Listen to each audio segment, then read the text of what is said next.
Versus ইসলাম, একই মাটিতে দুই বিপরীত স্বপ্ন। একটা পক্ষ চায় অখণ্ড ভারত, আরেক পক্ষ বিশ্বাস করে গাজওয়ায়ে হিন্দ।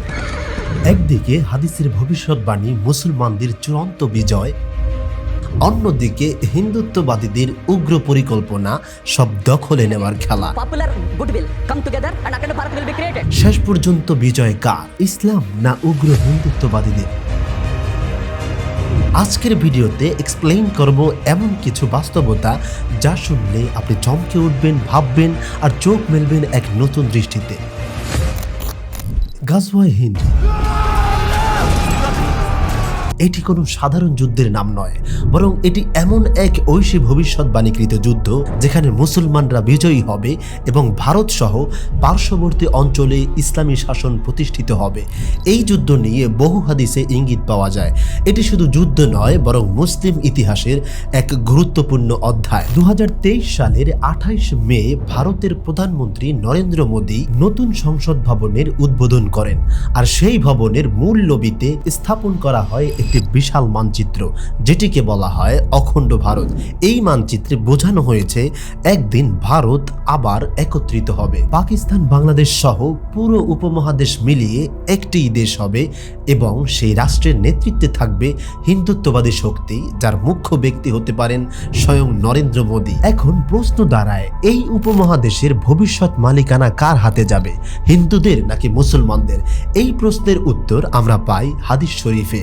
রাসূলুল্লাহ সাল্লাল্লাহু আলাইহি সাল্লাম ভবিষ্যৎবাণী করেছেন, তোমাদের একটি দল ভারতের সঙ্গে যুদ্ধ করবে এবং আল্লাহ সেই যুদ্ধে মুসলমানদের বিজয় দান করবেন। তারা হিন্দু রাজাদের শৃঙ্খলে আবদ্ধ করে নিয়ে আসবে, আর যারা এতে অংশ নেবে আল্লাহ তাদের ক্ষমা করে দিবেন। এই যুদ্ধ শুধু একটি দেশ দখলের লড়াই নয়, এটি এক আত্মিক যুদ্ধ, জুলুম ও বাতিলের বিরুদ্ধে সত্যের বিজয়ের পথ। এই যুদ্ধের গুরুত্ব বোঝাতে সাহাবী আবু হুরায়রা রাদিয়াল্লাহু তাআলা আনহু বলেন, যদি আমি সেই সময় জীবিত থাকি তবে আমি আমার সব সম্পদ বিক্রি করে সেই যুদ্ধে অংশ নেব। যখন আমরা জয়ী হয়ে ফিরব তখন আমি একজন মুক্ত আবু হুরায়রা হব, আর যখন সিরিয়ায় ঈসা আলাইহিস সালাম আসবেন তখন আমি তার সাথে দেখা করে বলবো আমি মুহাম্মদ সাল্লাল্লাহু আলাইহি সাল্লামের একজন সাহাবী। দর্শক, এখানে অনেকেই প্রশ্ন তুলতে পারেন, এই যুদ্ধ কি আগেই ঘটে যায়নি? যেমন প্রায় 1300 বছর আগে যখন উমাইয়া খেলাফতের সময় ওয়ালিদ বিন আব্দুল মালিকের শাসন আমলে হাজ্জাজ বিন ইউসুফ তার 17 বছর বয়সী ভাতিজা মুহাম্মদ বিন কাসিমকে হিন্দুস্তানে পাঠিয়েছিলেন। তখন মুহাম্মদ বিন কাসিম হিন্দু রাজা দাহিরকে পরাজিত করে উপমহাদেশের একাংশে ইসলামী শাসন প্রতিষ্ঠা করেছিলেন। তবে অধিকাংশ ইসলামিক স্কলার মনে করেন এটি গাজওয়ায়ে হিন্দ নয়, কারণ হাদিস সমূহ স্পষ্টভাবে জানায় এই যুদ্ধ হবে শেষ যুগে, যখন গোটা উপমহাদেশ হিন্দুদের কর্তৃত্বে থাকবে। তখন খোরাসান অঞ্চল থেকে এক মুসলিম বাহিনী ভারতে অগ্রসর হবে। কঠিন যুদ্ধের পর তারা জয়লাভ করবে এবং হিন্দু নেতাদের বন্দী করে ইমাম মাহদির কাছে নিয়ে যাবে। এই মুসলিম বাহিনী পরে ইমাম মাহদির সঙ্গে যুক্ত হয়ে ফিলিস্তিন অভিমুখে যাত্রা করবে এবং অংশ নেবে আরেকটি ঐতিহাসিক যুদ্ধে, যেটাকে বলা হয় আল মালহামা আল কুবরা বা মহাযুদ্ধ। এই দুটি যুদ্ধের মাধ্যমে মুসলিম বিশ্ব একত্রিত হবে এবং শান্তির যুগের সূচনা হবে। দর্শক, এখানেই শেষ নয়। এই গাজওয়ায়ে হিন্দের বিপরীতে ভারতের কিছু উগ্র হিন্দুত্ববাদী সংগঠনও একটি স্বপ্ন দেখে, আর সেটি হলো সেই অখণ্ড ভারত। এটি শুধুমাত্র একটি আদর্শ নয়, বরং একটি সচল রাজনৈতিক মিশন। আরএসএস, হিন্দু মহাসভা এবং কিছু বিজেপি নেতা প্রকাশ্যে এই ধারণাকে সমর্থন করে থাকে। The RSS still believes that one day these parts which have for historical reasons separated only 60 years ago will again through popular goodwill come together and Akhand Bharat will be created. তাদের বক্তব্য হলো এই অঞ্চল একসময় ঐক্যবদ্ধ ছিল, ইতিহাসের কারণে ভেঙে গেছে, তবে আবার একদিন ভালোবাসা ও হিন্দু জাতীয়তাবাদের মাধ্যমে একত্র হবে। প্রায় 100 বছর আগে যখন পুরো উপমহাদেশ ছিল ব্রিটিশ শাসনের অধীন, তখন গঠিত হয় হিন্দু মহাসভা নামের একটি রাজনৈতিক দল। তাদের মূল লক্ষ্য ছিল একটি একত্রীকৃত হিন্দু রাষ্ট্র গঠন, যেখানে কেবল হিন্দুদের আধিপত্য থাকবে। এই অখণ্ড ভারত ভাবনা ধীরে ধীরে হিন্দু সমাজে ছড়িয়ে পড়ে। 1925 সালে আরএসএস গঠনের পর তারা হিন্দু মহাসভার এই আদর্শকেই গ্রহণ করে এবং প্রশিক্ষণ ক্যাম্প ও বক্তৃতার মাধ্যমে এই আদর্শ সারা দেশে প্রচার করে। পরবর্তীতে যখন মোহনদাস গান্ধী পাকিস্তানকে আর্থিক সহায়তার কথা বলেন এবং মোহাম্মদ আলী জিন্নাহর সঙ্গে ভারতের বিভাজনে সম্মত হন, তখন চরমপন্থী হিন্দুরা মনে করল গান্ধী হচ্ছেন অখণ্ড ভারতের পথে সবচেয়ে বড় বাধা। এভাবেই নাথুরাম গডসে, যিনি হিন্দু মহাসভার একজন সদস্য ছিলেন, নিজের সঙ্গীদের সঙ্গে পরিকল্পনা করে গান্ধীকে হত্যা করেন।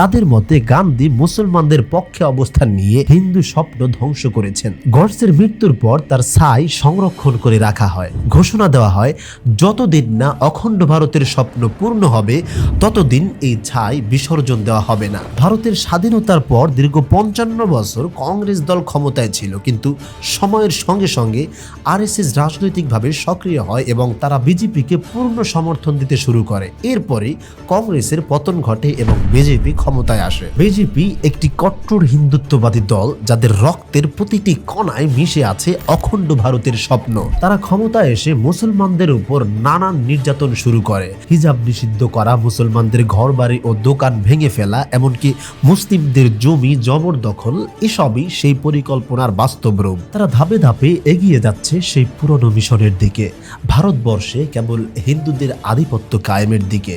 তবে বাস্তবতা হলো ভারত ও পাকিস্তান উভয়েই পারমাণবিক শক্তিধর রাষ্ট্র। এক পক্ষ যদি আগ্রাসন চালায়, আরেক পক্ষ পারমাণবিক জবাব দেবে, যার পরিণতি হবে ধ্বংস, রক্তপাত ও মানবতা বিপন্ন করা। ইসলাম কখনো এই ধ্বংসাত্মক যুদ্ধকে সমর্থন করে না। রাসূলুল্লাহ সাল্লাল্লাহু আলাইহি সাল্লামের জীবনের দিকে তাকালে দেখা যায় তিনি কখনো আগ্রাসী ছিলেন না, বরং তার সব যুদ্ধই ছিল আত্মরক্ষামূলক। গাজওয়ায়ে হিন্দ একটি আত্মরক্ষার যুদ্ধ, যেখানে মুসলমানরা নিজের ঈমান, নিরাপত্তা ও অধিকার রক্ষায় সংগ্রাম করবে। এইভাবে একদিকে হিন্দুত্ববাদীদের অখণ্ড ভারত স্বপ্ন, আরেকদিকে ইসলামিক ভবিষ্যৎবাণী গাজওয়ায়ে হিন্দ। এই দুই বিপরীত আদর্শ আজ মুখোমুখি।